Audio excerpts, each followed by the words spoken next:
So eine App zu machen, das ist ja nicht so einfach. Also eine Internetseite aufzubauen, ein Newsletter zu entwerfen und sowas kann ich mir alles vorstellen. Aber wie entwirft man mal eben eine App?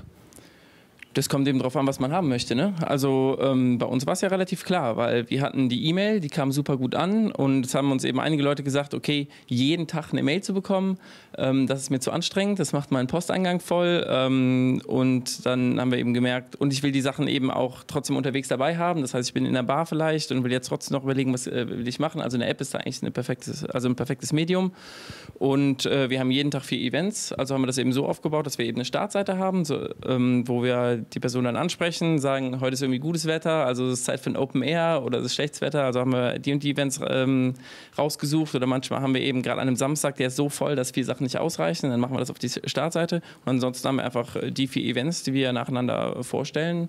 So wie wir eigentlich 4 ist natürlich schon ziemlich wenig, da kann natürlich auch Kritik aufkommen. Judy, wie sieht es bei dir aus? Hast du dir das mal angeschaut? Ich zeige die App jetzt einfach mal, damit die Leute da draußen auch wissen, wie die so aufgebaut ist. Und zwar haben wir jetzt mal mein iPad hier. Ich bin jetzt auf der App direkt, Startseite.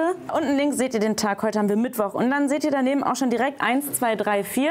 Und ich gehe jetzt einfach mal auf 1. So, da wäre jetzt schon der erste Tipp für heute. Capital C. Genau. Und ich sehe, es ist, man sieht auf einen Blick 19 Uhr, 7 Euro, ermäßigt 6 Euro und halt wo es ist. Also die wichtigsten Infos sage ich jetzt mal auf einen Blick.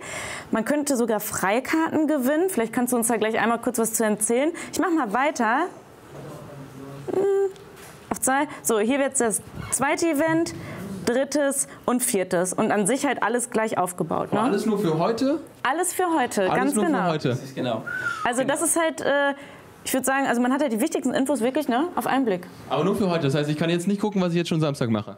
Das ist richtig. Also die Idee ist auch... Warum? Ich will auch mein Wochenende planen. Das ist für die spontanen Menschen, Das ist für Mario. die spontanen Menschen und ich kann ja auch sagen, warum, weil wir letztendlich den Samstag jetzt auch noch gar nicht fertig haben. Also wir gucken jetzt gerade, okay, was passiert am Samstag. Also wir sind kein Listing, kein Eventkalender, wo man irgendwie alles reinhaut, sondern wir gucken jetzt auch im letzten Moment noch, was geht jetzt irgendwie Geiles am Samstag. Irgendwie wenn jetzt noch eine spontane geile Party ist, dann hauen wir die am Samstag rein. Also wir gucken auch am Donnerstag noch irgendwie, wie ist das Wetter? Hauen wir einen Flohmarkt rein oder nicht? Also wir machen es wirklich persönlich auf dich und das nicht ein paar Wochen vorher fertig. Okay, also ihr macht es persönlich, überzeugt euch selbst, rausgegangen.de heißt die Internetseite, da kann man mal anfangen, kann sich eintragen, da kann man sich die App auch runterladen